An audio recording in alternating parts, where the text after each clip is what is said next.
the Insta360 Ace Pro 2, the DJI Osmo Action 5 Pro, and the GoPro Hero 13 Black.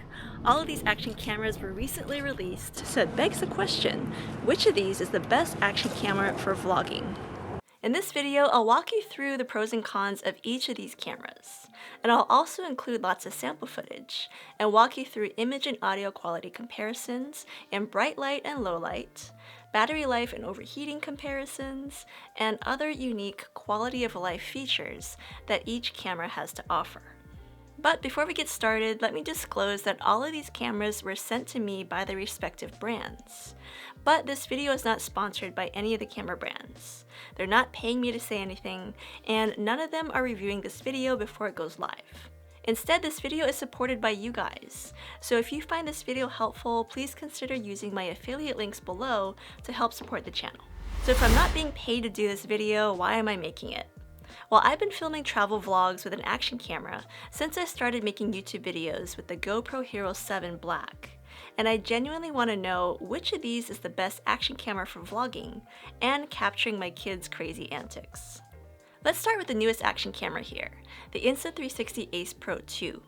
It has a brand new sensor and a processor compared to the original Ace Pro. The Ace Pro 2 still offers the highest resolution of any of these action cameras at 8K 30 frames per second, which is slightly up from the original Ace Pro's 8K 24 frames per second. Now in terms of image resolution, GoPro does come in second at 5K, and the DJI Osmo Action 5 is still capped at 4K. But personally, I rarely shoot in 8K or 5K because the file sizes are too big, and not many monitors or displays out there can even show you 8K or 5K footage. So I think it's more realistic to compare these cameras when shooting in 4K. But another advantage of the Ace Pro is that it can do clarity zoom to zoom into your shot. And I do think it looks better than the DJI's 2x zoom and the GoPro's practically non-existent zoom. Now when comparing image quality in bright light, I think that all three cameras look pretty good. Which one is best is really going to come down to personal taste and preference. But with that said, all of these cameras can shoot HDR color, but the Ace Pro 2 is the only one lacking HLG or hybrid log gamma, which is a slightly better version of the standard HDR that the Ace Pro has. It's also the only camera here that lacks 10-bit color.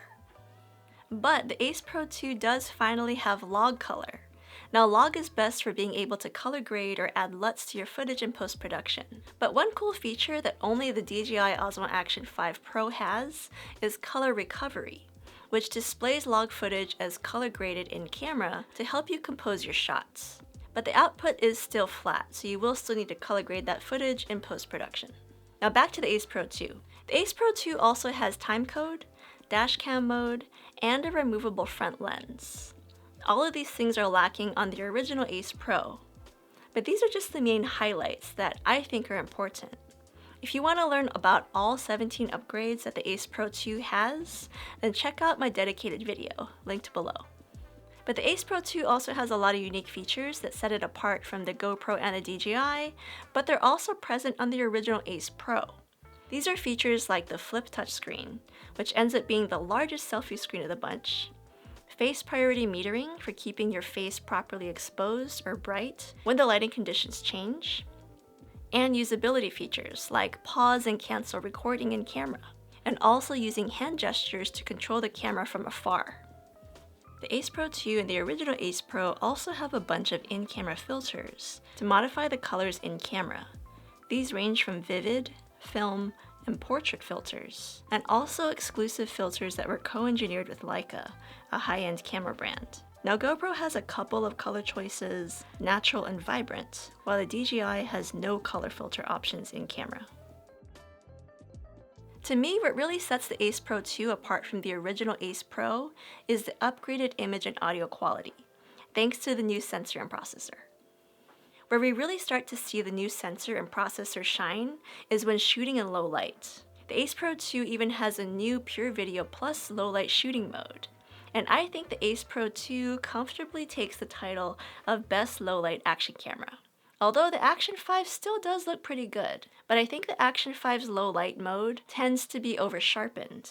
So I personally would shoot low light video in regular video mode when shooting with the Osmo Action 5. All three cameras have the ability to choose in-camera fields of view or FOVs. Now the Ace Pro 2 and the Hero 13 offer the widest range of FOVs, while the Action 5 only has 3 choices. Now brand new on the Ace Pro 2 is a linear FOV, which the GoPro also has, while the Action 5 can only shoot in D-Warp as its most normal looking FOV, with the least amount of distortion. On the widest end, the Hero 13 still has the widest FOV when shooting with the ultra-wide lens mod. More on this later. But without the lens mod, the Ace Pro 2 actually wins this battle, but just barely. All of these cameras can shoot incredibly wide even without mods. Now another unique feature of the Ace Pro 2 is the wind guard on the built-in mic. It's the only action camera here that has one. It also has a voice isolation mode, which is intended to work similar to the Hero 13's new voice audio mode. Let's hear what they sound like.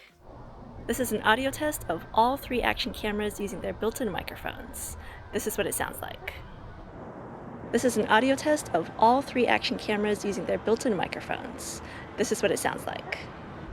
This is an audio test with the GoPro in standard audio and the Insta360 Ace Pro 2 in wind reduction mode. This is what it sounds like. This is an audio test of all 3 action cameras using their built-in microphones. This is what it sounds like. This is an audio test with the GoPro in standard audio and the Insta360 Ace Pro 2 in wind reduction mode. This is what it sounds like. And this is an audio test of the Ace Pro 2 in stereo audio mode. This is what it sounds like, recording directly into the camera. Now none of these cameras have a built-in 3.5mm jack for attaching an external microphone, but the GoPro does let you add one via the GoPro Media mod. And the Ace Pro 2 also has an optional 3.5mm mic adapter that you can use to add an external non-wireless microphone. And this is an audio test using the Media Mod microphones on the GoPro Hero 13 Black. This is what it sounds like.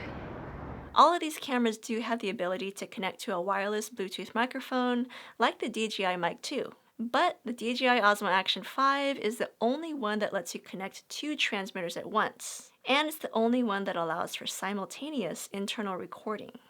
And this is an audio test using the DJI Mic 2 transmitter connected wirelessly via Bluetooth to the Insta360 Ace Pro 2. This is what it sounds like. Unfortunately, we cannot do internal recording though with this microphone, but this is what it sounds like connected to the camera.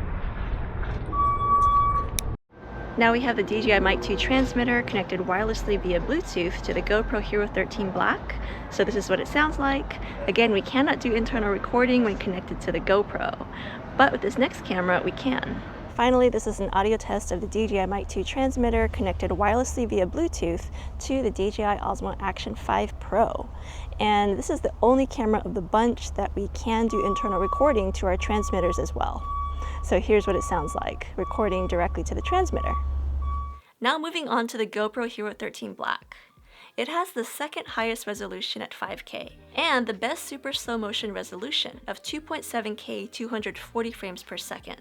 New on the Hero 13 is also the burst slow motion shooting mode, which lets you get 360 or 400 frames per second super slow motion, but at the cost of only recording a few seconds, and also in lower resolution.